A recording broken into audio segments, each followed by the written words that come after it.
we are on. All right, 9 o'clock. Let's call this meeting to order. And I'd like to start the meeting a little bit different. Today is 9/11. I think we all need to remember it for a while, so I think moment of silence is appropriate right now. So we're going to take a slight pause, everybody.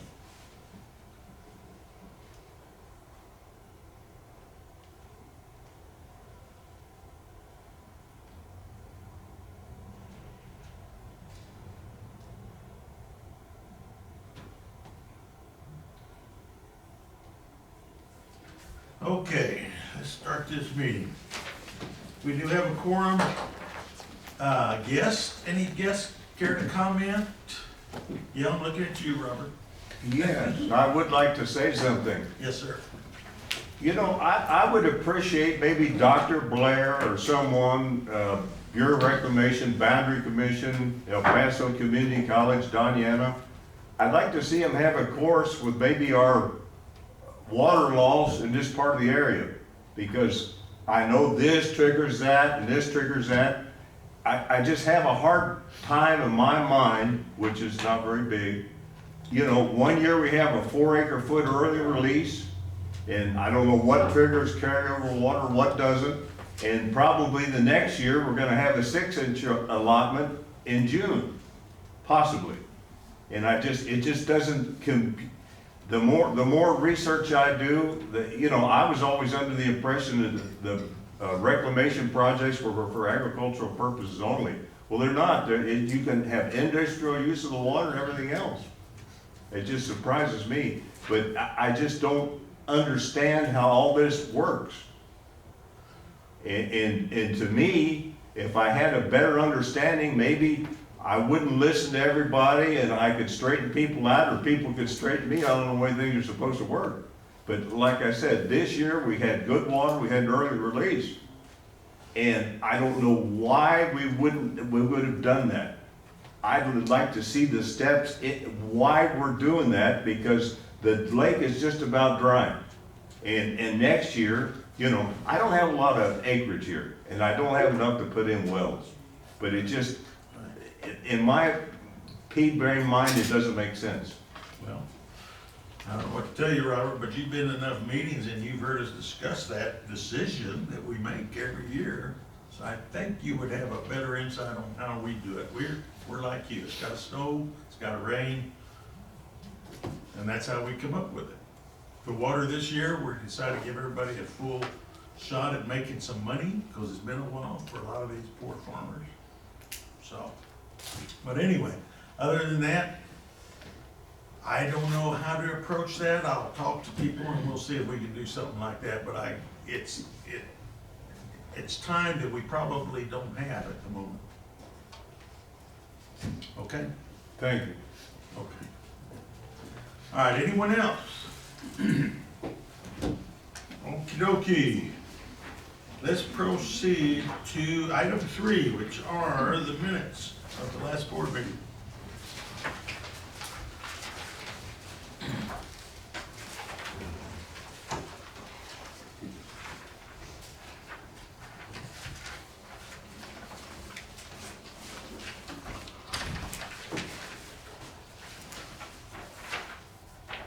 Board members, do you all see anything there that you think we got wrong or that needs correction? If not, Chair will entertain a motion to approve as amended. I make a motion. Thank you. Jared made the motion, Mike seconds it. All in favor, signify by saying aye. Aye. Anyone opposed, same sign. Okay. Let's go to tab 4. We got Lisa. Lisa, you don't have, Not today. okay, you get the slide. Now, Mary's up. Good morning. Close to the mic, Mary, you got it. Okay.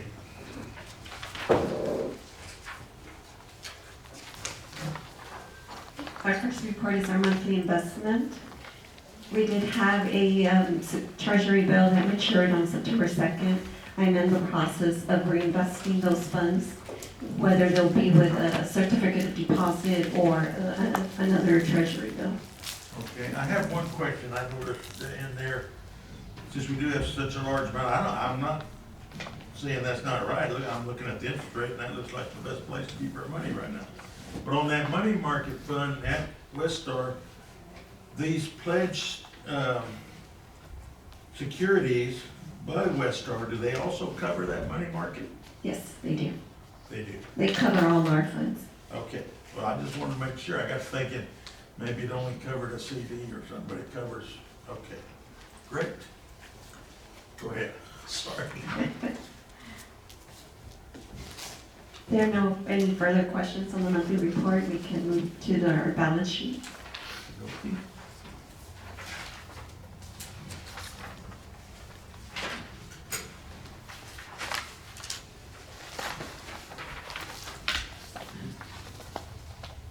This time, we do have the accounts receivable balance, but they consist of few turnouts and a just abatement date that should be paid within this month. Okay. The line item, you got 11,140 that says investments, 1.5. What's that about? That 1.5, since this was the August balance, it was the treasury bill. Okay. Okay. So that's why it showed up. 'Cause that usually, I don't see that item, do I? Yes, it's been, It's always been there? yes, sir. At that big of a number? Yes. I never asked you about it? No, you have not. Wow, okay.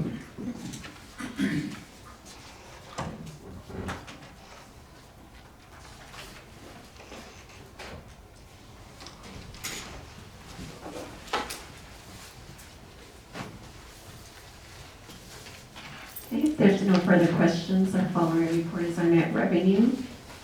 At this time, with our operating income, we are at 84% of our budget. The invoice for our 2001 third quarter party implement has been sent out, so we are pending that payment to be received of 1.7 million. Okay. Our other major revenue should be coming in is also one of our grants, which is the special projects account 40400. Okay. I see that about 180. Correct. And so we're about 84 on our revenue. Where are we at on our expenses? Also about 84%. And with the two remaining months, we do have our expenses, our capital purchases, we have two remaining mowers yet to be received, but we have not paid on the total 5 until those two have been received. Then the invoice will be issued out to us. And of course, we have our payroll, which are our two final expenses for the month of September and October.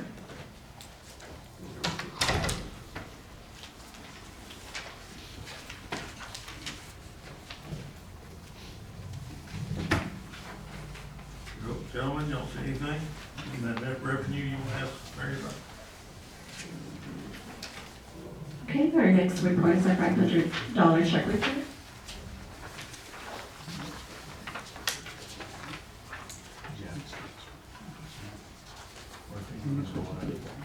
Yeah, we are. And I think probably after this one. Good one. I don't know. Just a suggestion. Yeah, and we kind of discussed it amongst ourselves, and we made that suggestion. I think Mary will show that, start showing that, talking about the 1,000 versus the 500. Correct, and then that will be in regards to our policy update.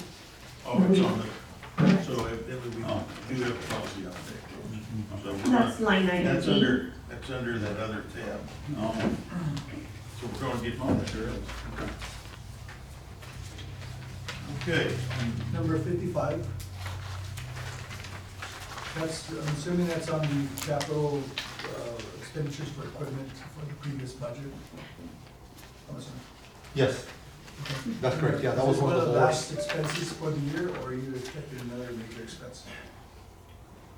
These are part of the tractors, yeah, we haven't received No, these. it's- Yeah, these are the, No, it's, we planned the budget for last year, this year, right? So This current year. So it's current year, so this, would this be the last major purchases? No, we have we have 2 remaining mowers to be received along with the attachments. Okay, But there is a final major invoice to pay on the 5 mowers we should have total for this year. but it's all budgeted and we should be fine. Yes.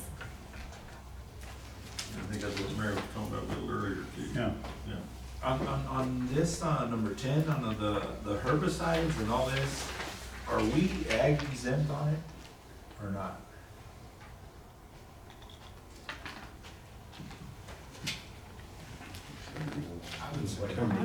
Yeah. Yeah, exempt. You Ag know, what, 'cause we we're- are tax we exempt. We're tax exempt. Tax We are ag exempt on it? yeah, we're tax exempt. Tax exempt, I don't know if they're ag exempt. Just Yeah. kind of, You know, the ag. We're exempt on all taxes, Yeah. our government. Yeah. Okay. on their, yeah, I just wanted to make sure.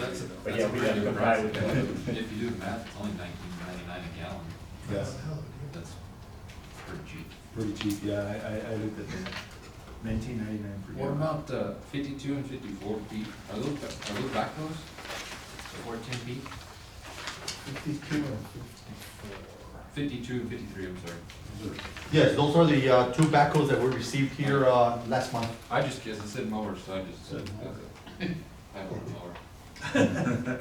Backhoe. Yeah, no, these are backhoes. Mary, on number 49, large amount, fuel expense, is that a cumulative amount, or what is that? That is for the month of July. All our fleet, our trucks, and some of our equipment that take regular fuel and diesel. Fuel card. That's from the fuel card, it's Fuel card. not including the ones above there, the other, from 44 to 48. The fuel above is the one directly delivered from Havens Oil to our Right. 4,000 gallon tank here. Each piece of equipment that we have has a fuel card associated with it, so that's what we pump unleaded and diesel into our big tractor trucks, all our equipment. So it's WEX, it's a government account, with WEX Bank, it's WEX Fleet. Are we seeing this on every report, every month? That one just seems a little higher. And I didn't know what contributed to that amount. We've been operating full throttle with the 4 acre feet, so yeah, it's every unit, every vehicle operating 24 hours a day. But yeah, it's all accounted for, and we've got reports from WEX. And it might have been under a different name because we just went to WEX, 2 months ago? It was under Fuelman or something? Correct. It was under Fuelman prior and also Avon. It was like 8 months ago. This WEX the fuel card allows us to fuel at any gas station, pretty much. Oh, and each of the ditch riders and anything that leaves here that's not equipment is, Equipment has one, yeah. Some equipment have. What's the process for getting the best value for the buck for cost of fuel? In other words, is it really what, do we go out once a year to see who's the best, who's gonna give us the best price for fuel on a volume scale, or how does this work? Or are we stuck with these, or I don't say stuck, but we just decide, let's say we using these guys, and then we just kind of continue, or is there competitive bidding at the end of the year, or is there a process for this, or is it just? Really, I don't think you have any, I don't think you can argue with anybody unless you have at least 20,000 gallon bulk storage to bring in semi-loads. Yeah, my understanding is that the fuel charge changes daily. Okay. So you wouldn't be able to get it like for 3 months at a time. That's Since like it if you, changes so if you order often. today, and they bring it tomorrow and the price changes 60 cents, man, You're still paying? you're getting one at about 10 to 11. So we kind of Are you, established the fact that this is the system we're using, and we're never gonna. are you referring to the bulk diesel being delivered here, or are you referring to Wherever the this- fleet? The supplier, in other words, wherever we're getting this fuel. There's two, Is there, how there's many a fleet suppliers? card that we have in every single vehicle that we got. Every vehicle, piece of equipment, they've got a credit card associated with it. And then there's the fuel that we get delivered here, which is David's oil, to our storage tank. We have 4,000 gallon tank, 2,000 gallons, one's dyed and one's regular. So as far as that's concerned, yeah, we get it from Havens. They deliver, and the price is very competitive. On our fleet, we have been with Avon for 15 years, and which was just 7-Elevens, and we were receiving no discount from the pump price. We asked last year if they could provide us a discount considering the amount of Absolutely. fuel that we use, and I went to that fuel expo in Dallas. I met with the rep, and I guess she's from Clint here, but she lives out there now, and she sent us a proposal and offered us 3 cents off the pump price per gallon. So we met various vendors, got various quotes. WEX seems to be the universal entity that is used, so now we can fuel at any gas station in the US, and the discounts start at 5 cents up to 15 or 20 cents, depending which station you're at, but it's a significant savings. It is a government program, so that helps as well. But being able to have an option to fuel elsewhere other than 7-Eleven, I mean, and with this car, we could use You can 7-Eleven. use it anywhere. But yeah, we just switched to WEX probably 8 months ago, 6-8 months ago, Mary, something like that. So, Okay. But yeah, the discounts, I mean, we haven't had a full year. No, I was just wondering, We because can I make comparison. too much work. But I like the fact that you got the storage tank, we can basically order it, and then you have suppliers that basically, I know it's competitive, but at the end of the day, you do have a choice of going somewhere else if you would choose to, right? Sure. And just for reassurance too, so you all know that, Claudia maintains those records, those fuel logs, and she does an excellent job at making sure that it all matches up to what we're pumping. Havens Oil does a great job. They So there is fuel accounting, she does do fuel accounting. supply online, Okay. Yeah, David Doyle, I know I have a big old can of 2,000 gallon tank, and I used to get transport loads. And years ago, I talked to David Doyle, and generally they'll match whatever the price I'm getting off the transport load. Okay, thank you. And then they'll bring it in smaller, 3,500 gallons. Okay.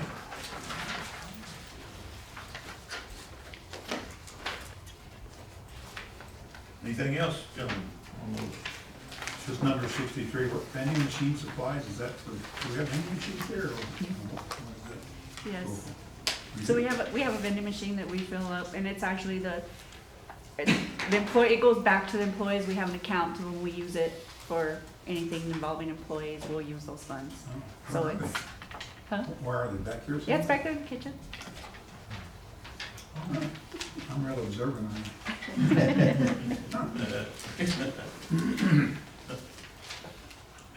You need to fill them with Snickers, pecan Snickers. It has Snickers in there. Well, they do, but you don't have the pecans. Oh, no, not the pecans, no. No, that's, Those are hard to find. that's sacrilegious around here, right? no, they're brand new. They're Oh. supposed to be around and available. I've found some, but good time, I mean, Dollar General, I think, has them. Dollar General. So everybody can try them. And like them, you're supposed to like them. But that just means they're expired. I know. All right, August credit card report.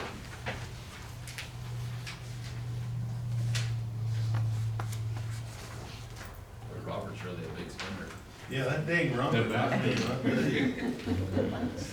Oh, wow. I have one little blue line on something under Lisa there. That consists of the district banquet she's You get preparing ready for for the banquet, our sure. employee appreciation. And also, we did pay $1,600 to Zoom, which is updating our phone system. Okay.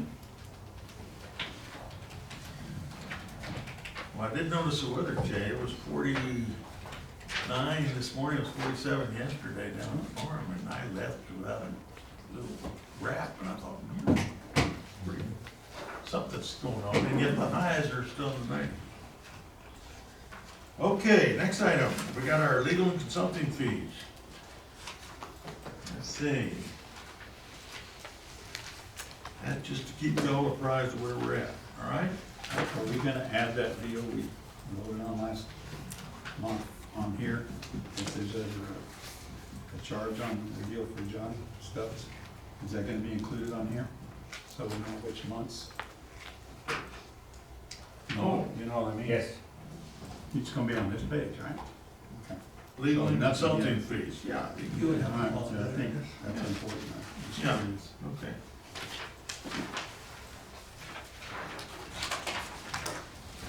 So we basically, don't have anything on lawsuit matters, we got zero across the board for engineering out there? It's being generous.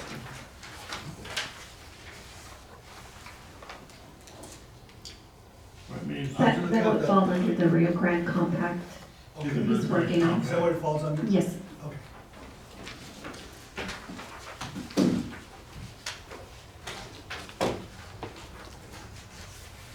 The following item is our annual engagement letter with Danielle Briones McDaniel. This is to audit our 2023-2024 fiscal year.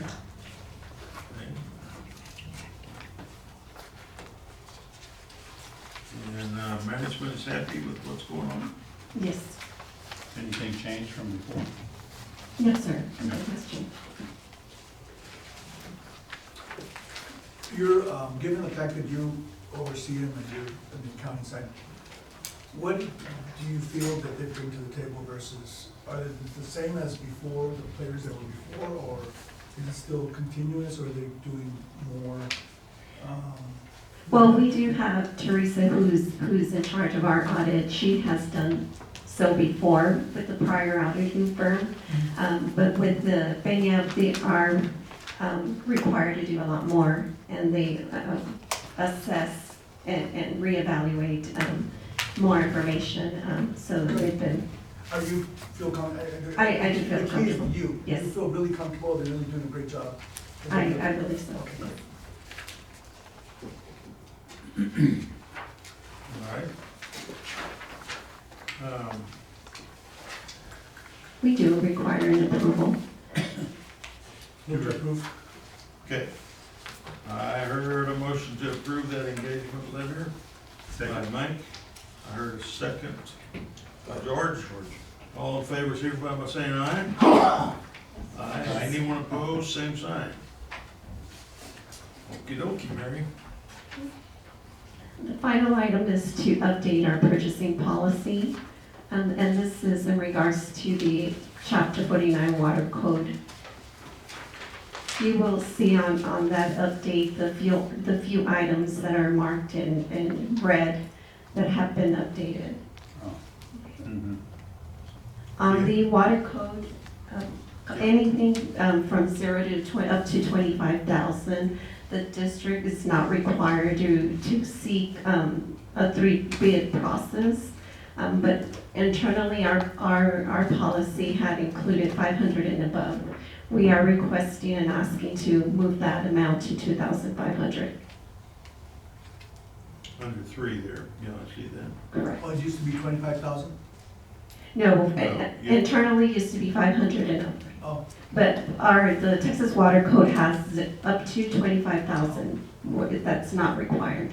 Correct. Yeah, they're asking to move 2,500. 2,500, correct. And you notice that last sentence is the one that they've added. Correct. We will continue to provide the amounts for 1,000 above. We would like to move the $500 check report up to 1,000.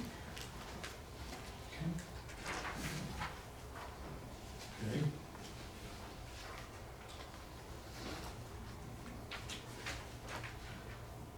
And the other line item that has been updated is the contracts between 25,000 moving up to 150,000. Prior, we had 75. And that's because that's what the section, whatever that This is. section of Water Code Water code 49, correct. asked us to do there, okay. Okay.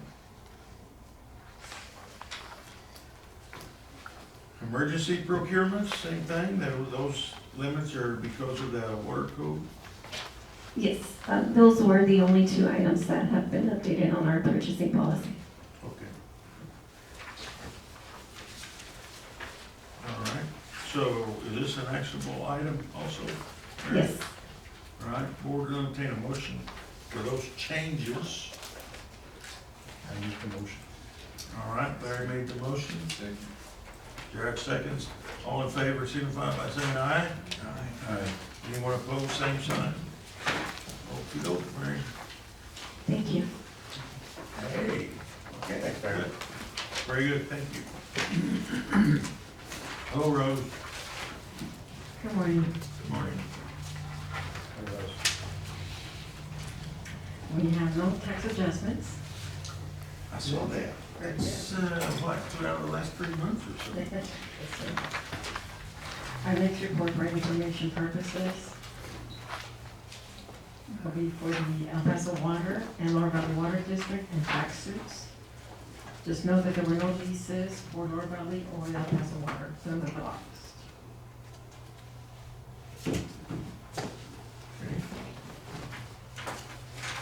Any questions?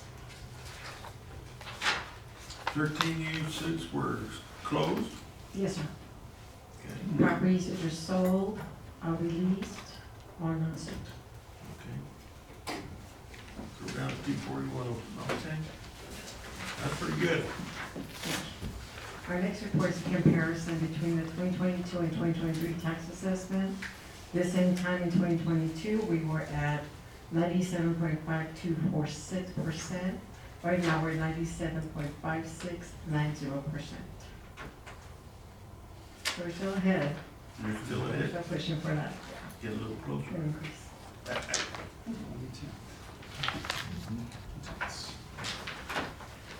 And that's all I Whoa. have. Well, Rose, that was pretty easy too. Good. Yes, Thank you very much. thank you. Thanks, Rose. Thank you, Rose. All right. Jay, what you got for us?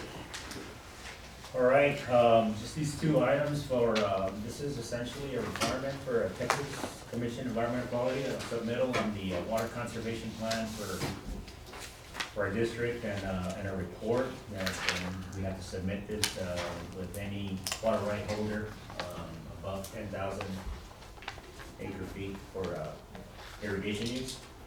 So, and we have to supply, provide a drought contingency plan, TCEQ. Dr. Larry and I have worked on it. He's got a small presentation. You got a, That should be, you have to share the screen for the board. Okay.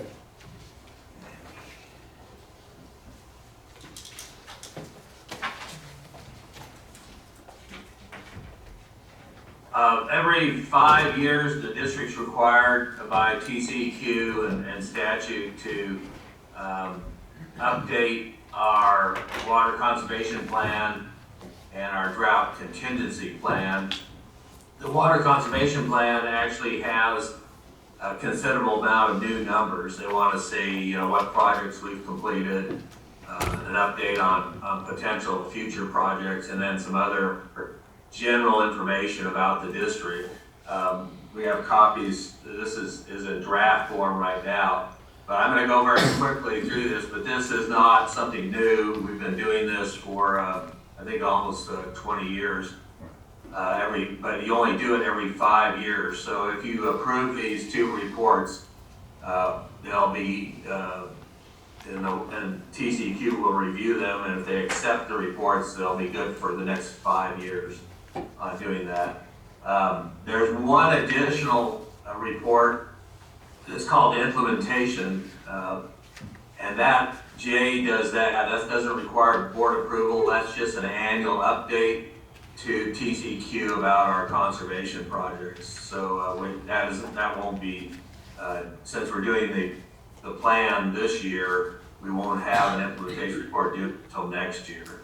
That doesn't have to be approved by the board. This just basically telling them which projects we did that year on setting that up.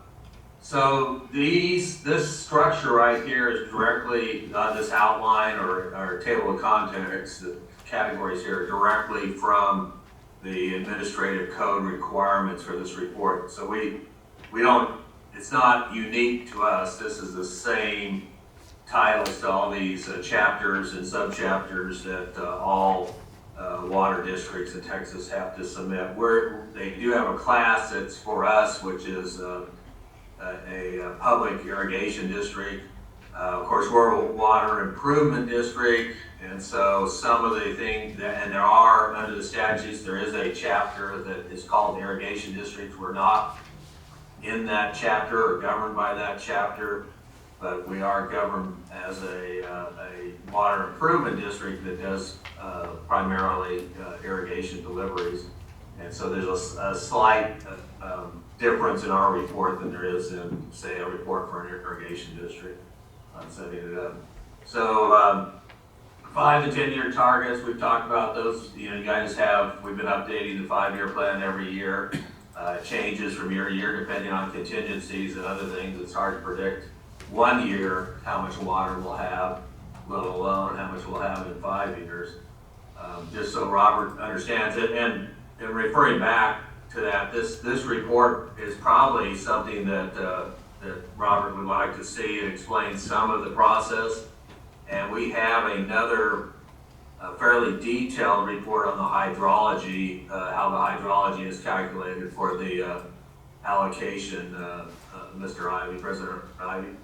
So if, you know, if the board wants, those are both public documents, we can make those available to Mr. Kimball. Yeah, I think that would help a lot, so. Yeah, so this report combined with the hydrology methodology and the operating agreement and the operations manual, that's about 2 years worth of reading for Robert, if you want all those. And, Well, he has to sleep like all the rest of us, yeah, it's so maybe he needs help sometimes. and well, it can get very complicated. That's true. Yeah. But you're correct. The main thing with the allocation and you know how much water we can deliver is beyond all of our control and depends on the production of snow to water in the upper watershed. And we won't know that probably until April at what actually we're going to get for next year. So these, again, all these titles here, you see all these things are requirements of the plan. And so we have to address each one of these. Some of them don't apply to us. We don't have wholesale water supply contracts. And our contracts, as you guys know, with the city are pursuant to the federal government, and we have within our section of the water code special provisions for that. Renee could probably talk to that. But they're not wholesale water. They get their water just as if they were, I think it even says in one of the contracts in the sort of the shoes of the farmer. In other words, they, as you guys know, we have these leases and the ownership of water rights land by the city, and most of their allocations of those contracts come directly from that. The 2001 is a little bit different, but it's still a federal contract and pursuant to the Act of 1920. And so those are not wholesale water supply contracts because they're tied back to the land or to a specific conservation project on doing that. I'm not gonna take up your time with going, like I say, most of this language remains unchanged from the years in the past. Jim Spear had helped me write the original one back when he was young, so that was a long time ago. And so this is really just updating. So I'm gonna just go fairly quickly. You guys know some of it's just background information. We talked about the operating agreement. This is the only thing that's sort of a little bit new from what we did before. I know you guys are gonna, as we get into the budget planning, are going to talk about the assessments, and we apply those in arrear. This chart is basically taking Rose's data that she gives us for what the dollar value was for our assessments. Is that big enough for everybody to see, Jay? Now, you make it a little bigger, yeah, it's hard, it's kinda hard to see. Well, I can't see it now. I don't know if y'all can. That's a little too big there, sorry. Arrears. We tax it That'll work. Hey, you guys, well, maybe that's too big, sorry. That'll work. That'll work, yeah. That'll work. I guess you don't need to see back here. Let me get a little bit smaller. So, so this is takes the Bureau of Labor Statistics inflation data, for back to 1977, and of course, and readjusts it and puts it all in 2024 dollars. So this would be what the equation, if you bought a pack of gum back in 1977, it was 10 cents, and it's $1 now. So obviously the time value of money changes, and this is an attempt to be able to look at it in the same, so that every year shows you the equivalent of what it would be today. So this is all in 2024 dollars. So the taxes back in 1977 were significantly $120 in today's dollars. As you can see, when we took over operations from Reclamation, that the taxes immediately dropped down. Art and I probably, maybe Larry, I don't know if you guys remember that time period. I didn't really come into it till the end of that, but there was a big effort for the takeover was to reduce our taxes. And you can see that in the data. We had some increases in it. 2003 was the first drought year. Art remembers this one. It was our first big drought year for this drought that we're in now. And there was an increase in taxes to pay for the construction of the well field. I think we spent about $3 million at that time, which is probably double or triple that now, to build those supplemental wells, and the board took on that, and then we started reducing taxes.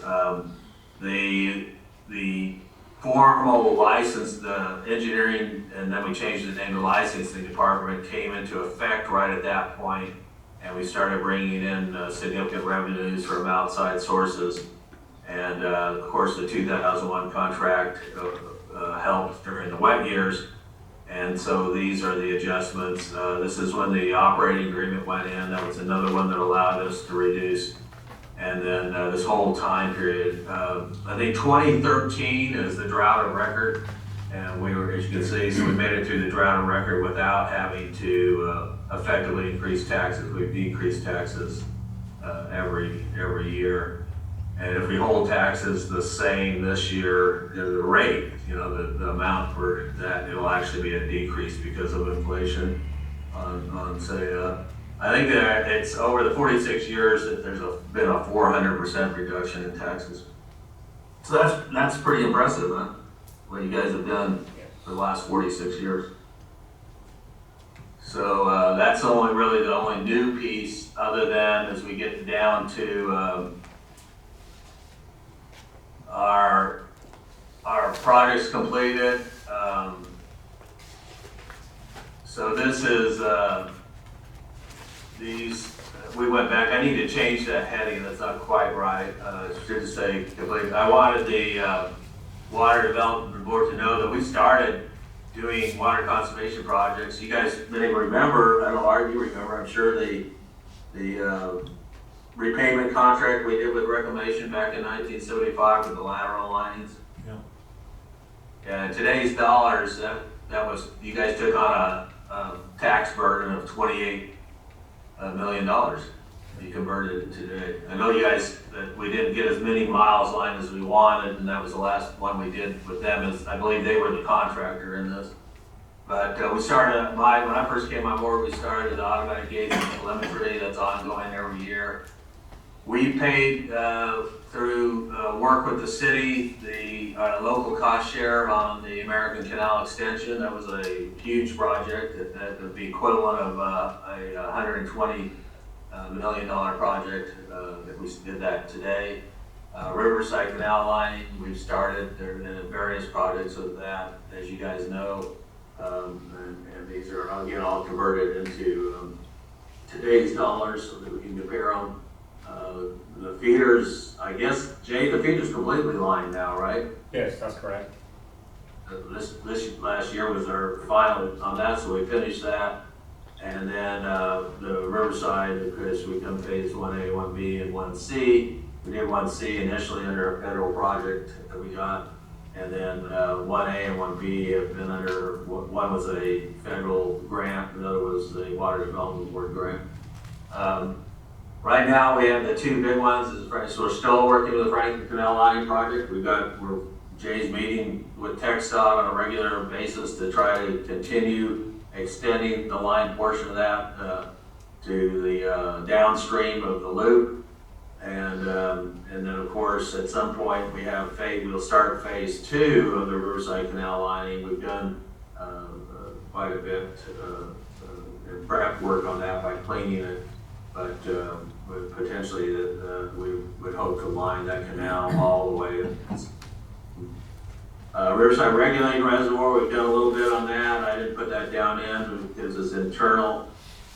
It's not the formal regulating reservoir. What we've done now is for the time being, we've renovated the existing Socorro ponds. I probably should add that to there because it does conserve water. Savings vary from year to year and depending on the water supply, and all these numbers these are all in 2020 dollars. So that's the only numbers that really changed. Our efficiency's gone up a little bit. Robert gives me those numbers. The overall, as long as you guys know, the overall project efficiency, of course, it includes Hudspeth, doesn't have a water allocation, but they're still have a Warren Act from Project Water, the Warren Act contract, which makes them access our, and if you include that in the efficiency of the project, our efficiency as the whole unit is extremely high because of all of our reuse. We have a tremendous amount of reuse in our district, and then with Hudspeth, their district is entirely reused. And so I'm setting that up. The rest of it is just giving examples, real quick examples of our ongoing conservation projects. How they want to know how we calibrate the flows. This will help Robert probably understand our hydrology, internal hydrology, how our telemetry and measurements work, how we control the water. We've been, Robert and Enrique can talk about how much of a benefit the gates, and we make them in-house to keep them low cost. And then we install, these are floodgates here. They're not canal gates, but they're still critical for our operation, and I'm setting those up. How we keep track of that, we've got an extensive database system, a tax accounting system that tracks everything. As you guys know, you get the tickets. We look at how much we've been able to divert each year. They want to know those numbers. Everything we do is a water loss control program. I think Robert or Enrique could speak to that, but that's we try to make sure we have anything, failures or leaks from our system are addressed immediately. As you guys know, we can't afford not to.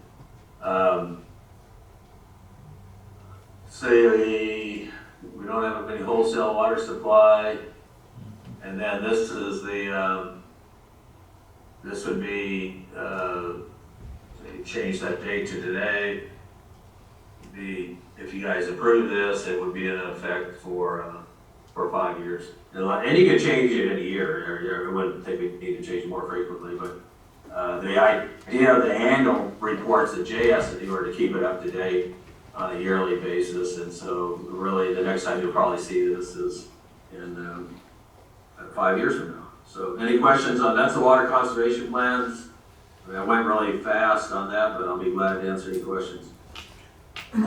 Is this gonna be available to clients? Let's say somebody wants to come in here and sit down and look at this thing. We have a copy of this here in the district, right? Yeah, it'll be on our website, and there'll be a copy of the district. Okay.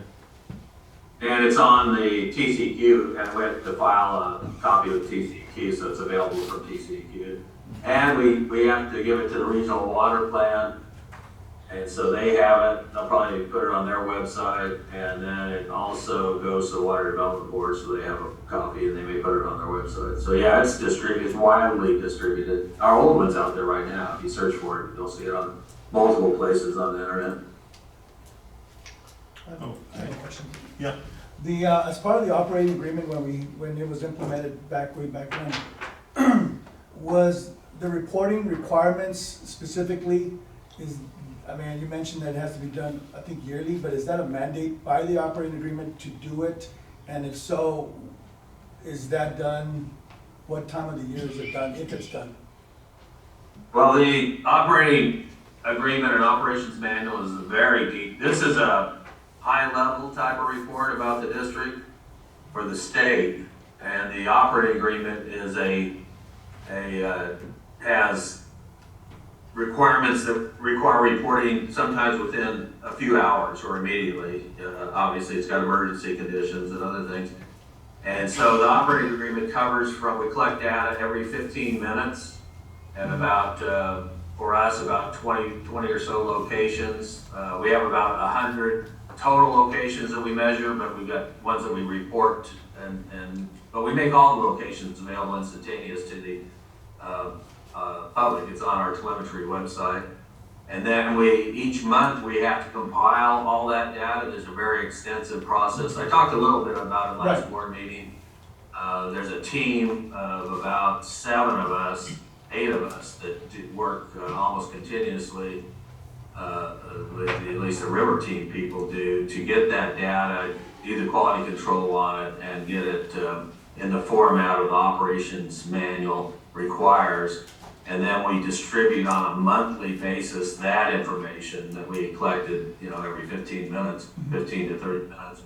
So it's a really extensive, there's a lot of requirements in the operations manual. We get you a copy of that and you can look at all of them. They're very, the details to those requirements are very specific in the manual. So you could take the manual and figure out, that's why we'll probably give a copy of that also to Mr. Kemple. It tells exactly what you have to do and when you have to do it. So basically, the operating agreement requires us to do this, that's why it's such an extensive amount. Not this plan. This plan is the state of Texas required us to do this. The operating agreement does not require this. Okay, This is a high-level plan Okay. for the state. Yeah, it has nothing to do with the operating nothing to do agreement. with the operating, okay.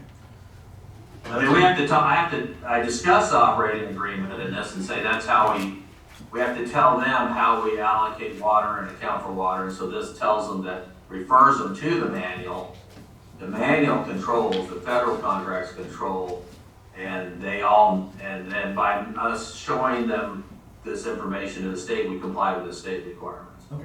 The state doesn't tell us how to do that. It has there are some requirements, but we're meeting those requirements in terms of how we allocate. But the details of that, the state doesn't get involved in. Okay. All right, but we have, for constituents and board members, we have copies of these operating agreements and the manual, okay? That you can probably read and ask to read, so. Okey dokey. Let me see, Jay? So, yes. That's the water conservation plan. There's a second plan. It's called the drought contingency plan. Yeah. And that plan is identical to the previous. There are no changes in that, and that talks about when there's a time of shortage, how we allocate water. Of course, our allocation procedure is governed by the operations manual and by the policy of the board, the maximum 4 acre feet. And the drought contingency plan was really designed for the lower Rio Grande Valley down in Brownsville and McAllen, because at certain times, in previous years, they're in a drought right now, but they did not have allocations. In other words, those districts down there, you could order whatever water you wanted. But so they came up with this drought contingency plan, requiring the irrigation districts to allocate on a per acre basis. Well, as you guys know, I think we've been on a per acre basis, maybe Maria or Renee can chime in, but I believe since 1951, is that right? 1952? That sounds about right. Yeah, so we've complied with, this was a new law about 15 years ago. And when the law was passed, we were in compliance with the law. And so the other irrigation districts, since they had had an abundance of water for many years, were not allocating water, and they had to show the state how during a drought they were going to allocate the water. So it was something new for them to do, to allocate water. And for us, it was old school.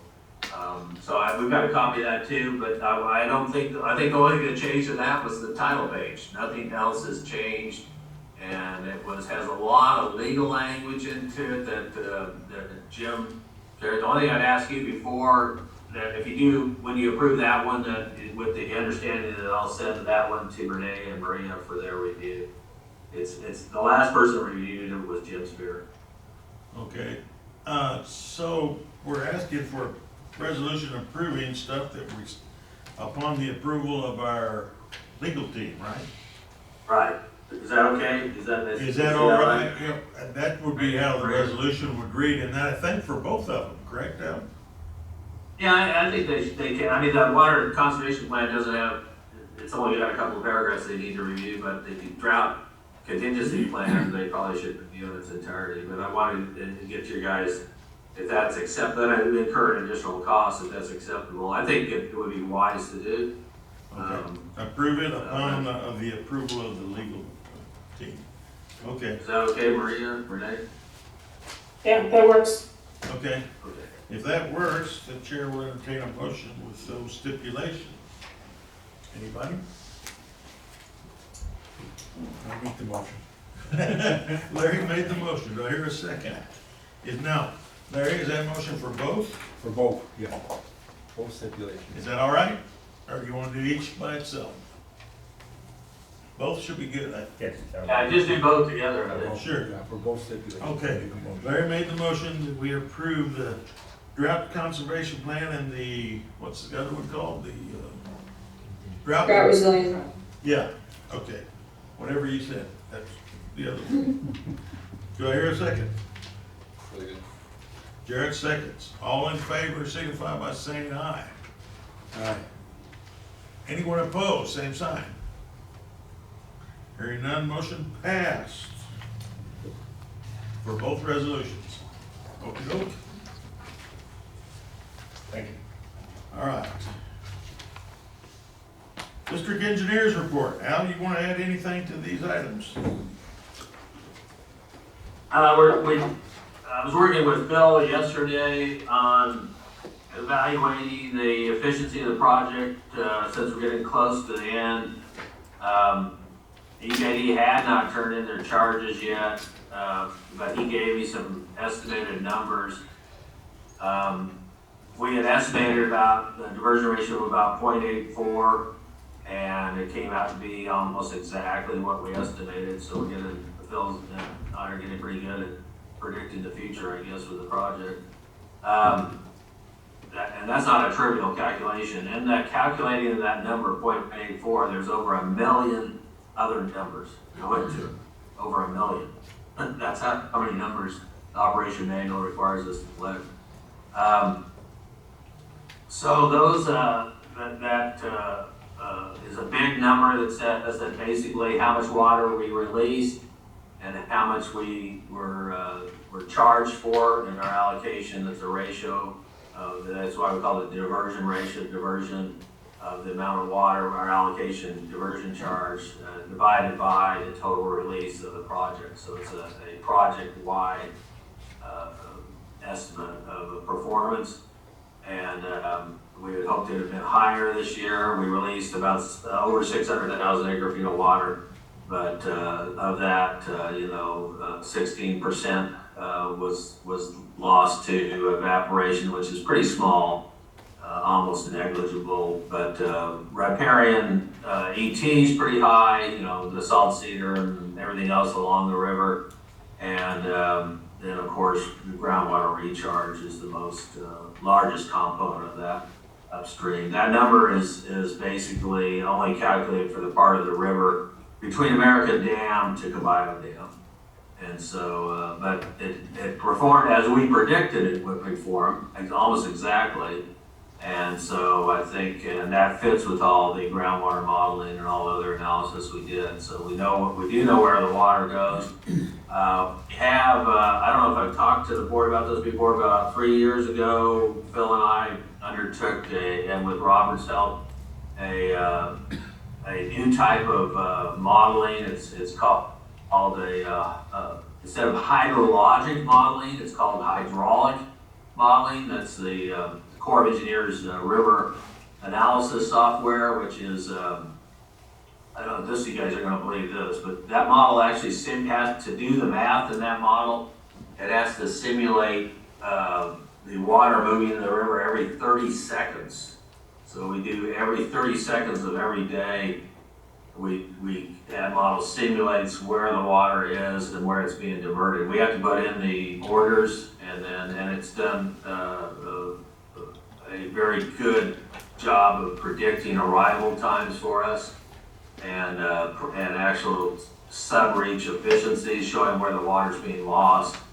And it gives us a very good estimate of how much we lose to groundwater recharge on doing that. So that is a very complicated model, but it's very accurate in that it's a standard model that's used by everybody for evaluating floods and flows in tributaries and that flow into rivers like ours. In our case, the water flows out mainly, not in. So we had to work with the limitations of the model to get it to model the diversions. It has that capability, and then it simulates we actually calculate based on the data the groundwater recharge.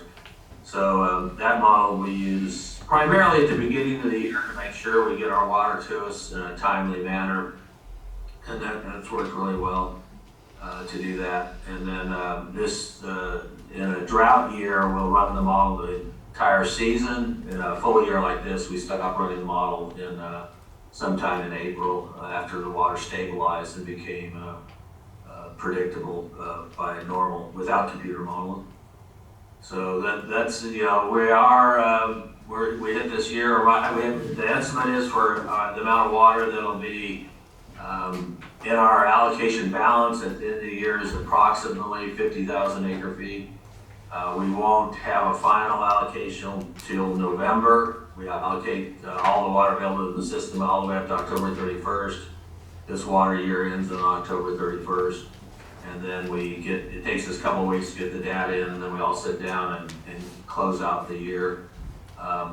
Nothing unexpected this year. I'll let Robert and Enrique speak to that on their end, but at least on the river end, we haven't had any major issues.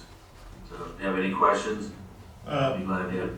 Now, whose modeling did you say that is? The Reclamation Bureau? Or That's the two districts do that. the two districts do that modeling? Yeah, the two districts do that. Yeah, no, I don't know why, it's a... Developed It's a by very- who, Al? You and Phil, or?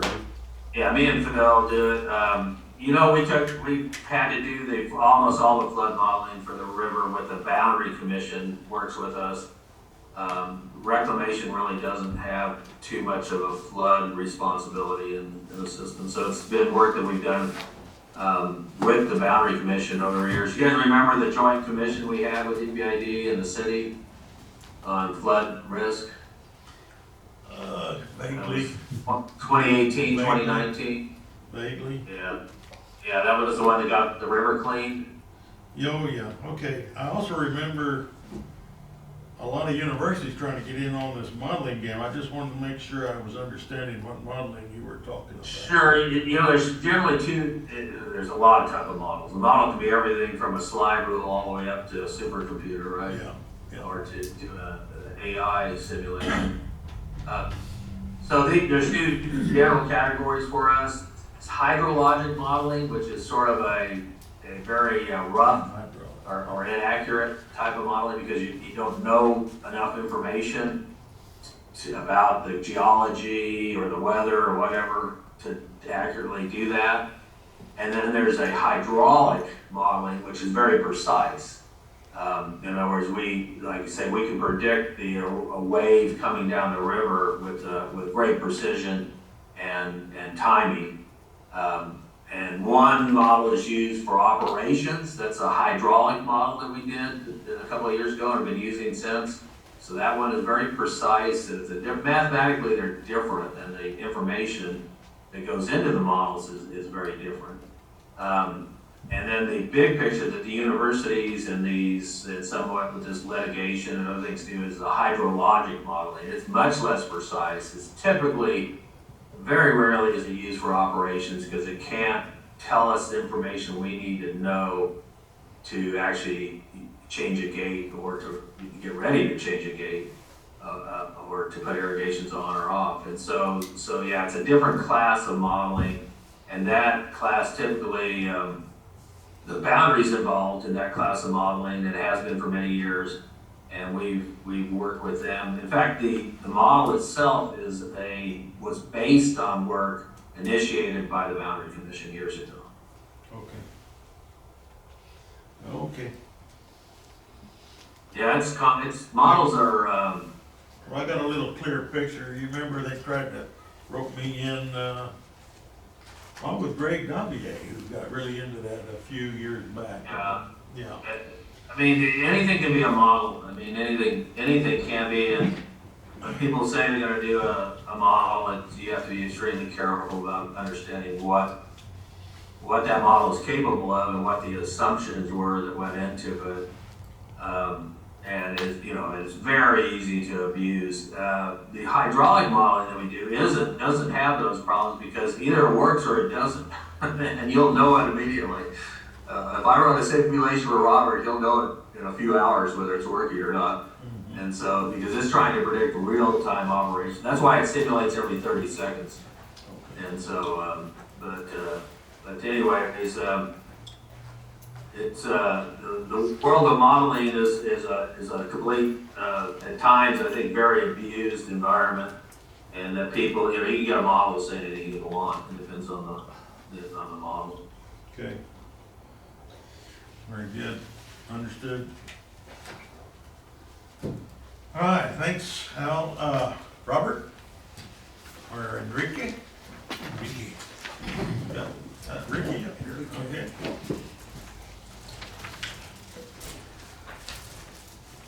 Good morning. Good morning. Well, how are you? Good. Just to give you a history of what we've done this year to last year. So this year, we've irrigated 231,000 acres.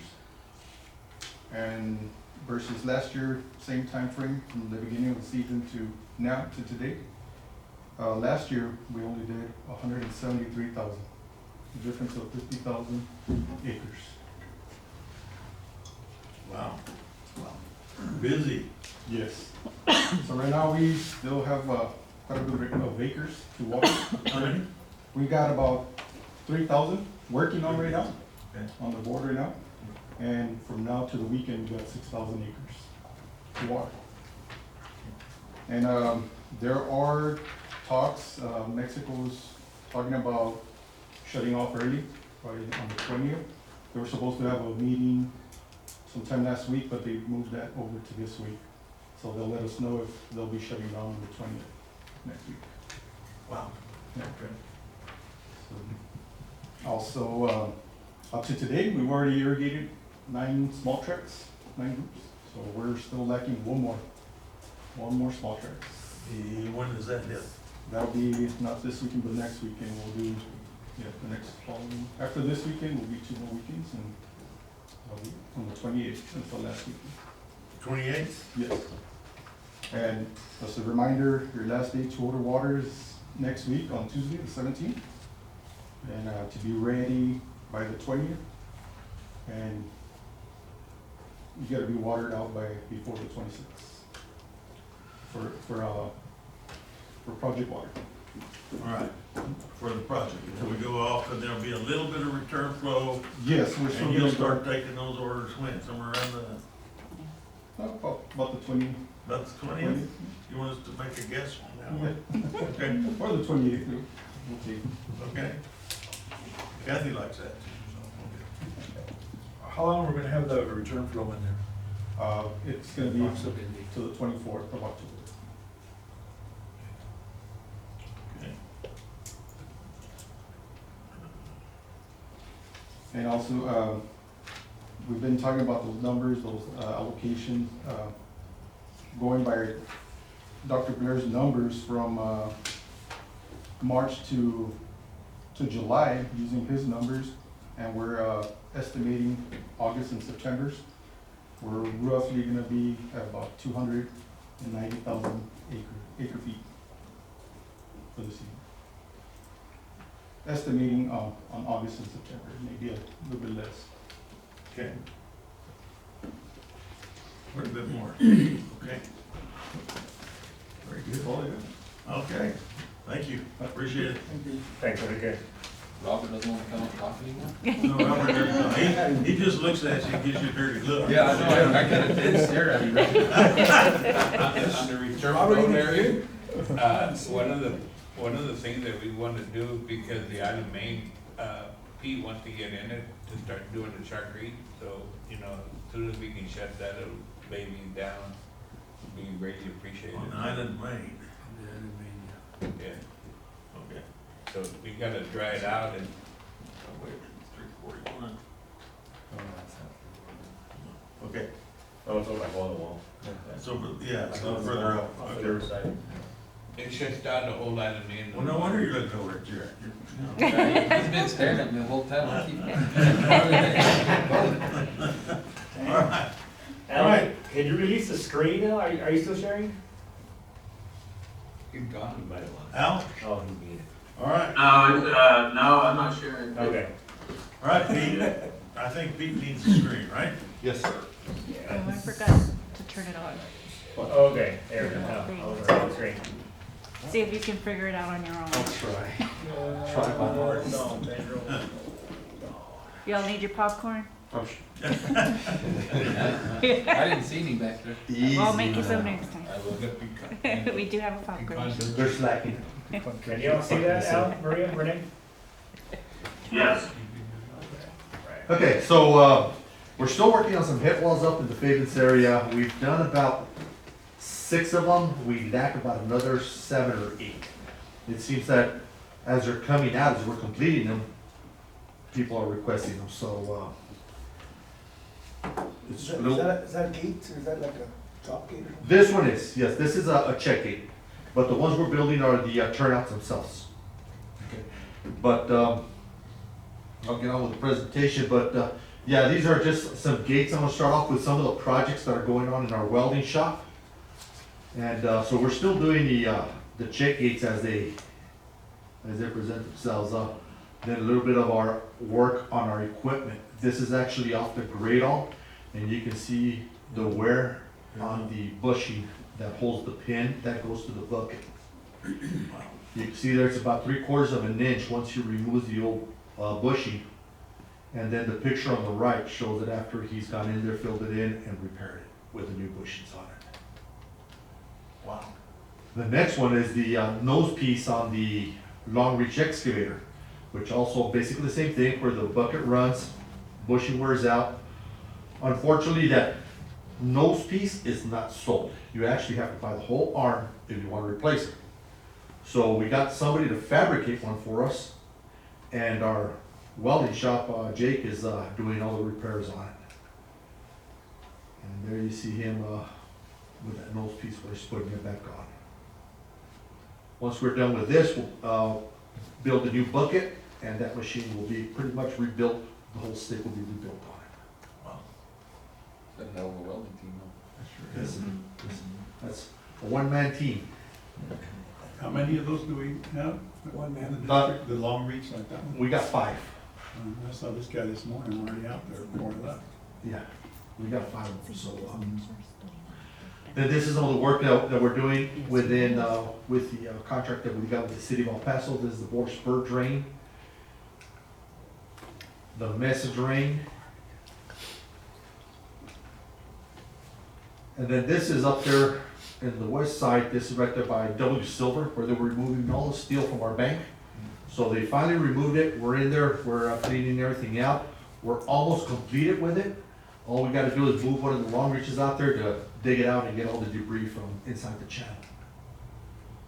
That's a before and after picture. You can see the amount of brush that was there. This is the island drain, pretty much same thing. Just clearing it out in the water flow. And the border drain. That right side, unfortunately, I can't get it because of the border fence there. There's not enough room to get the equipment in there, so all I'm getting is making sure just to get the water flow. Wasn't Border Patrol gonna take care of that? They're supposed to. They're supposed to maintain everything on the top of the banks. You can't even drive on that, can you? No, no. It's Pete, bad. where is that border drain? Where? This is against the border wall down by Fabian's. By Fabian's towards the, right against the fence there. Okay. This is right there to the left. If you go down that Just Harris Road, Yeah. that's just down straight. That's right, there was like shades right there. Yeah, not so many. Is that gonna be a problem, Pete, going forward? Is that gonna get to the next, in other words? Well, I mean- You ask the border patrol or border to, Yeah, you know, right now they've done a really good job with the Riverside. okay, So this area here, you know, it's very difficult just for the fact that it's very hard to get into it. correct? But as long as I can keep that channel running, we should have no issues until that thing starts actually hanging inside. Okay. I just remember the It's negotiations with. very thick along all that right there right now. I'm sorry? It's very thick. Yes, On the yes other it side. is. Yes, it is. Well, you can see it right there on the picture on the Yeah. left. That's what it looked like before. I think it's a little bit worse down river more. Yeah. It's more closed up. Yeah, so eventually I think what we're gonna have to do is just kind of do some type of work on that right bank of that drain to where we can actually go in there and do some work on it. So we might have to haul some dirt in and kind of just widen it to be able to get in there.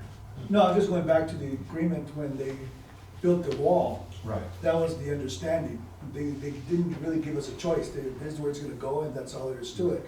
With the condition that we'll just go and take care of our section. So it's just a matter of just, I'm Yeah, assuming no. just asking and just. My understanding is they're, Border Patrol's supposed to maintain the tops and we're supposed to maintain the swoops.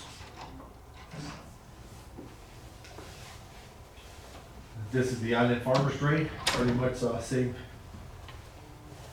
thing there.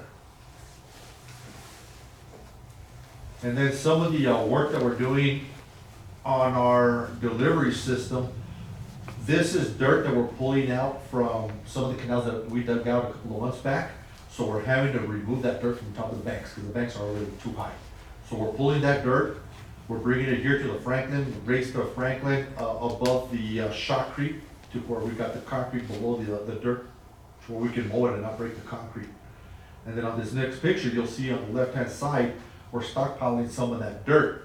And this is just to try to get ahead of the game, so next month when Robert and Enrique get the water to Franklin, we'll be able to go in there and shotcrete, I believe it's about 500 feet of the Franklin Canal. Where we've got their dirt there to go ahead and start shaping and narrowing the canal. Whose property is that you're putting? That's ours. There's a drain that That actually line? runs in there. Yeah, that's the hitting the guard. One of our canals runs alongside there. Right across from Tractor Supply, isn't it? Yes. This is the Sanelli. Also doing a little bit of digging inside the concrete line ditches. Just right by Chicken Ranch Road. That's great. And then, of course, our everyday washouts.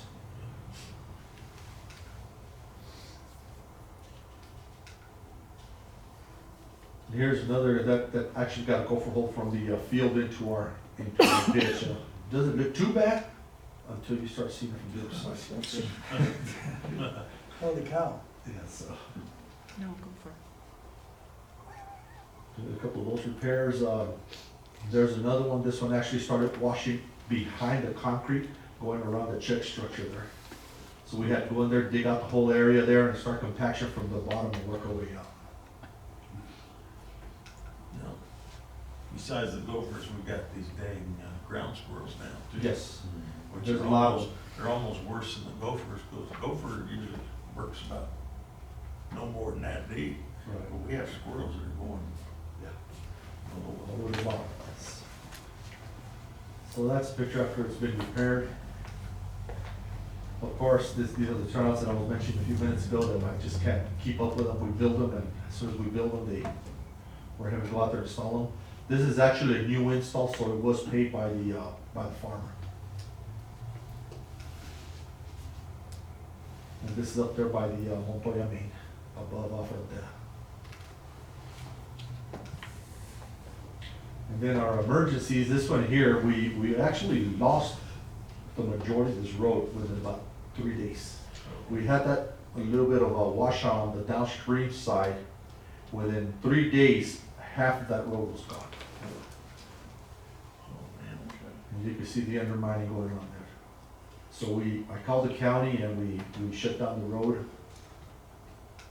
Went back in there. And this is the pipe that you guys saw on the downstream side. And that's a picture of a water line that's on the upstream side, by Tornillo Water District. So that pole on the top, they go in there and they support their water line to make sure it don't collapse. Well, That's what it looks like from the downstream side.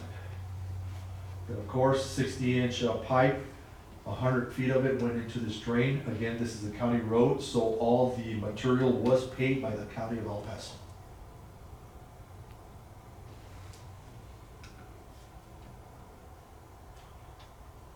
So we installed this one, then we actually had to install the last one in the drain because it was just too long for the equipment.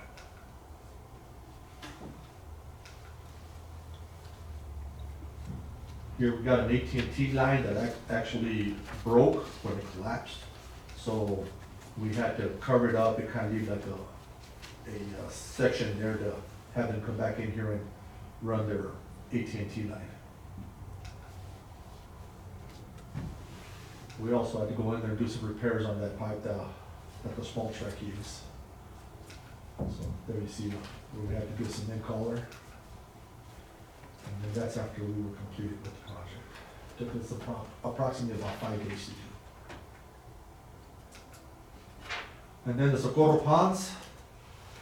This kind of before picture, before we went in there, kind of did anything to it. We have graded the whole pond. We have a couple of piles of debris and a couple of piles of sand that we still got to remove. You'll see it there. We have gone in there and placed a turnout for this second pond.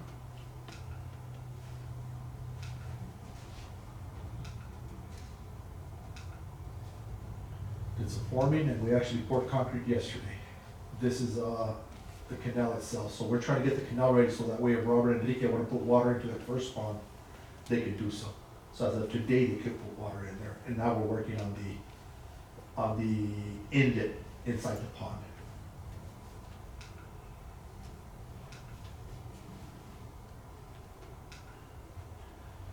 So now we're working on this section here to pour concrete on the sides of the hill. But that's the turnout that actually will feed the second pond. So I'm thinking this should be ready within 2 weeks. It should be operational to where they can start putting water into that pond.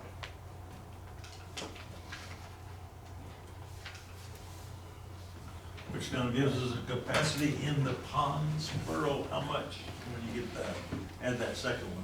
Well, I mean, Al, do you remember what that first one gave us? Because it would give us the exact same thing as the first one, because they're almost identical. 3,000, was it 3,000? Well, it's about, no, they're real small. It gives us, the whole thing's about 38 acres right there, or. Yeah, the 30-acre section. Yeah, so if we get 5 feet, it's 150 acre feet. Maybe we'll get 6 or 7 if we're lucky. But, 200 acre feet at the most per cell. Their cells are identical in size. 200 acre feet. Well, 3,000, it's better than nothing. That's the Riverside regulating reservoir, that's if we tore the whole thing down and built it up There you go. as designed. Yeah, It'll give about 3,000, but When we get there. that's the difference between just using what's out there and spending $30 million. There you go. I said, Pete, you didn't spend $30 million. No, I did not.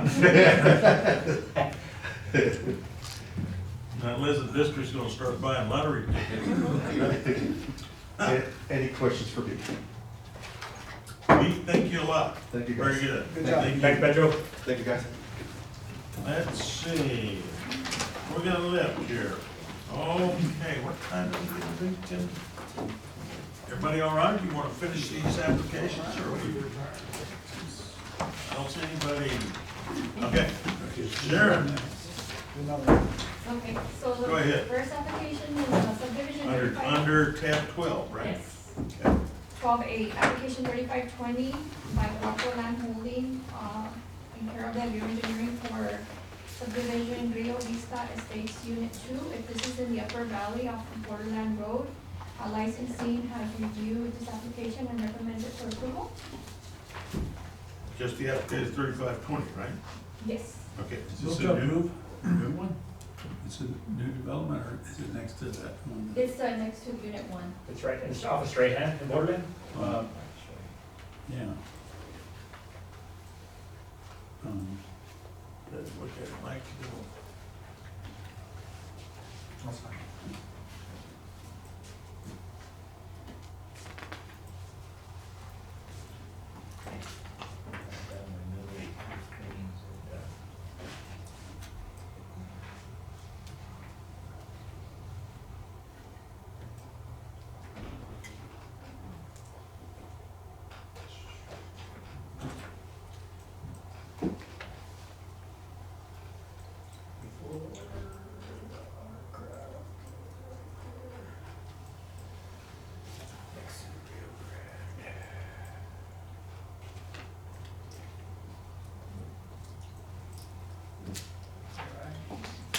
It's off straight. Yes, this is our craft and then Real run into houses. Real distance. And you can straight Turn here. around and find out. Every year we, Right This there. up, it seems, these two. See, they already paved the street right here, so yeah, Yeah. it's this guy right. the river's on the right, right? Yes, You had to sir, look right at here. that Yep. from up Yeah, above, they're there's nothing going else. like crazy there. Yeah, Yes. all those houses. So all of these are right up here, and then next month, you're gonna have another unit for these up here. Okay. The subdivision, that they submitted them both, but the lots were extending into the Canutillo lateral.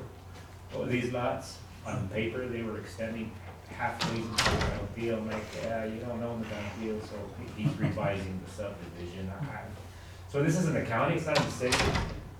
But, yeah, this other unit is these right here, along the street. Okay. All right, I have a motion, we accept that application. Moved by Mike, I'll second. Larry seconds. All in favor signify by saying aye. Aye. Aye. Anyone opposed, same sign. Okay, Sharon. Application 3522 by Berta Martinez for Aquino West Retouch G. This subdivision is off of Sugden Road here in Clint, and licensing has reviewed this application and recommends it for approval. Okay. This is up here, it's essentially, this is what is it, 4.5 acres, 3 acres? 5 acres. It's 5 acres. 5 point. It's this whole section right here. I'm sorry, it's the house. This whole section, so they're subdividing into 3 lots. The house is staying in the middle in 1 lot, and then, they're going to sell these as a 1.5, 2 acre lots for farmland or to build a house. Yeah, they're splitting into 3 lots. This whole deal. Okay, do I hear a motion? Move to approve. All right, Mike made the motion. Second. Larry seconds. All in favor signify by saying aye. Aye. Anyone opposed, same sign. Okay, just keep on going, sir. Application 3391 by the City of El Paso on behalf of Public Service Board is to construct a 24-inch reinforced concrete pipe from stormwater discharge into the Mesa Drain at Gilmore Way. Licensing has reviewed this application and recommends it for approval. Okay. Anybody? I'll make the motion. Larry made a motion. Second by George. Anyone, let's see, in favor, signify by saying aye. Aye. Anyone opposed, same sign. Okay.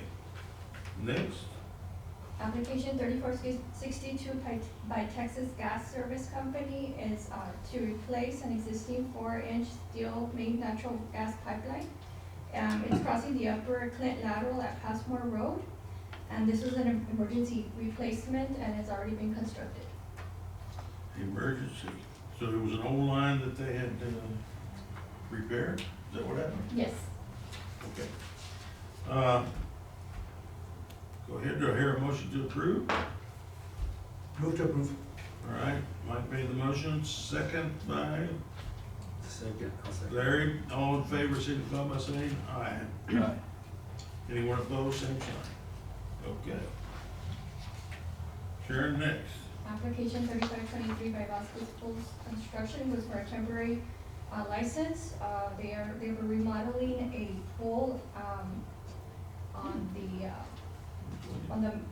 they were using the Montoya Main left bank to get into the property. And licensing has reviewed this application and recommends it for approval. It's just temporary, just want it while the construction is. It's dewatering for and 2 weeks. They were Remodeling. remodeling the pool, they didn't bring in the concrete truck to the back, it wasn't going obviously to the front of the house. So, this is a 2-week license, it'll expire at the end of this month. So they brought in the concrete truck to the drain bank, and then Over by the milk plant then. it's right off of Red Road, Red Road. down street from Red Road. Do we charge them for that? We do not. It's just a courtesy, Resident, just yeah, a I courtesy. mean, he needed a week, and, we have not, so, but they do provide us with certificate of insurance and, Yeah, all the that's required good. info for liability purposes. No, Okay, I move to accept application 3523. Second. okay. George made the motion, Mike second, all in favor, signify by saying aye. Okay, anyone same sign opposed? Okay. This Well, one, this Number was 14. constituent, like, they are constituents of the district. They are the house constituents, itself, okay. yeah. 14, go ahead, Sharon. 2 letters of no objection for Texas Gas Service Company. Also, these were emergency replacements, just like 3462. So it's application 3461 at Lowenstein Lateral at Carnes Road and 3474 at Jornado Lateral at Padilla Road. Licensing has reviewed both applications and recommends it for approval. They're down here on the lower valley, aren't they, both of them? Yes. Yeah. Unfortunately, yes. Yes, so these, there was a reconstruction of the streets and entirely, they redid the streets and widened the streets, put new drainage structures, so they relocated, so what we asked them to do was essentially do as-built, so they put it in there, and we oversaw the construction, and they shot the line in place with survey, and they provided the as-built drawings thereafter, the construction, so, but they did a great job. Okay, I'll make the motion to approve 3461 and 3474. second. Second by George. Larry made the motion, all in favor, signify by saying aye. Aye.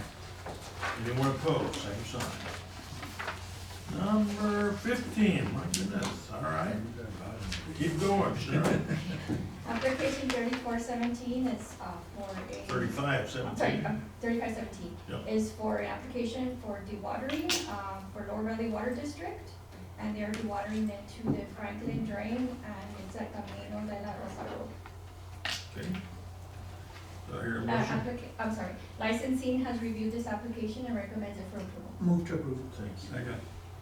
Mike made the motion, George second, all in favor, signify by saying aye. Aye. Aye. Anyone opposed, same sign. One more, Sharon. Application 3521 by Cultivate Construction, is also licensed for dewatering, and they are dewatering into the La Union East.